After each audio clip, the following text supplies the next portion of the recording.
everybody. Welcome back to the show. This is the Mental Breakdown. I'm your host, Joey Velez. Happy Monday. I hope everybody had a wonderful weekend this past weekend, and then I also hope that you had a good start to your work week today. I've got a lot of days to go until the weekend, but hey, in order to get to the weekend, we got to start with Monday. So here we go. One thing I wanted to share that I'm grateful for is that yesterday I was able to make the trip down to Houston and watch my Warriors play the Rockets in the round one of the NBA playoffs. And why I brought this up for gratitude is I experience this every time I watch Steph Curry play. He's getting older. He doesn't look like it, but he's getting older in terms of, playing wise. And there's only a few more seasons left of him playing at this kind of level, So I really appreciate uh, anytime I get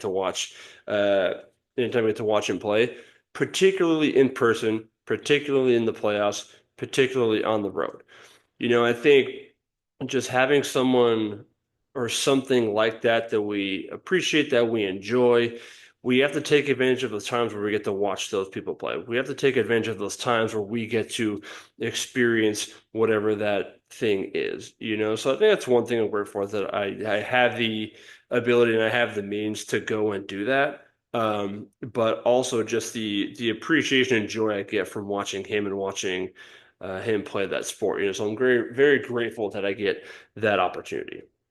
So today's topic is about perfectionism. And I think a lot of times perfectionism gets a bad rap because when people hear the term, they think, oh, I need to be perfect. If I'm not perfect, then nothing else matters.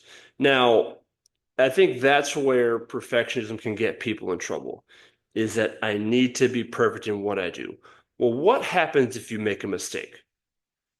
If I make a mistake, well, now I'm not perfect. So how do I respond to that? And I think typically we don't respond in a very productive manner.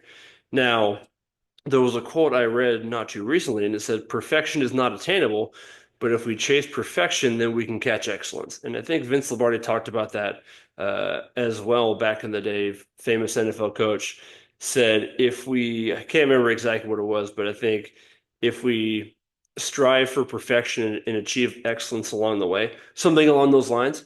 But I think what both of those quotes kind of do is it still keeps the high standard we place on ourselves intact, right? So I think being a perfectionist is okay because it sets a standard that you want to achieve.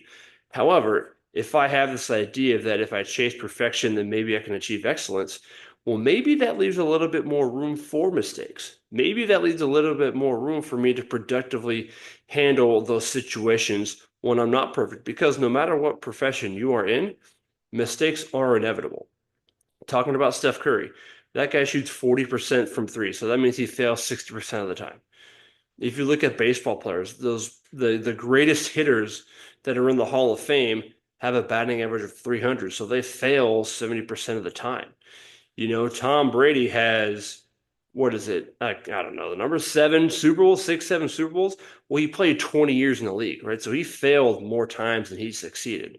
So I think this idea of I have to be perfect is unattainable. But however, if I strive for perfection and achieve excellence on the way, then maybe I'm still able to move forward in a productive manner. Maybe my motivation and my confidence still stays high for whatever the next given experience, whatever the next given situation is. So I think one thing you can do is reframe your expectations. So instead of telling myself I need to be perfect, tell myself, hey, be the best version of yourself. Be the best, bring the best part of you today. Because again, I think what that does is now, even if I do make a mistake, well, I can still be the best version of myself no matter what. I think you can also embrace perfection. I think understanding that in order to get where we want, in order to develop our skill sets, mistakes are going to happen. Mistakes are a natural part of the developmental process. So I think it's not necessarily getting complacent and being, hey, it's okay to fail, but I think it's more about understanding that, hey, this is something that could potentially happen. And if it happens, here's how I'm going to respond to it. That's one of the things that kind of irks me is that people always say that, successful people say failure is not an option. No, successful people know that failure is a potential option. It is, if you play a game, if you play a sport, there is a winner and there is a loser. However, is they understand that that is a potential outcome, but let me focus on what I need to do to be successful. Okay, so I think that's what it is embracing imperfection, embracing the idea that mistakes can potentially happen. But then I think we also need to practice self-compassion. I think we are very hard on ourselves. So I think what we need to do is we need to treat ourselves more kindly with a little more grace. One way to look at it is if you have your best friend who is going through a similar situation, struggling with failures, identifying as a perfectionist, but they're not performing up to their standards, how would you treat them? Would you be as hard as them as you are on yourself? I think oftentimes the answer is no. So sometimes, we need to be our own best friend, just like we need to be our own biggest critics.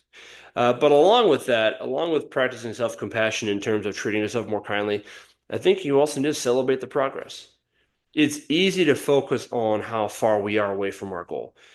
However, if you're able to identify how far you've come, may provide that much needed motivation to keep you going when things aren't going perfectly. Okay, so in order to handle the expectations of being a perfectionist, you can start by reframing what those expectations actually mean. So instead of saying be perfect, more so saying be the best version of yourself. Right? It's about embracing imperfection and understanding that mistakes and failure are a part of the growing process, but then also practicing self-compassion. So treating yourself more kindly, but then also celebrating your progress without totally diminishing, without totally overlooking the fact that you do need to make improvements as well. Because you're always going to be your biggest competition. It's easy to be hard on yourself. It's easy to criticize yourself, one step too further. And it takes a lot more effort to be nice to yourself. However, you can still be nice to yourself and still maintain your high level of expectations, right? So it's all about having a balance. It's all about reframing what your experiences are. And that's what I have for you all today, right? So I wanted to end this Monday with a nice little episode for y'all because, it's never too late in the day to make an impact on someone's life. So thank you all for stopping by. I hope you enjoyed it. And just like every day, today is a great day to make an impact on someone's life. All right, y'all. Have a good rest of your day. We'll see you soon.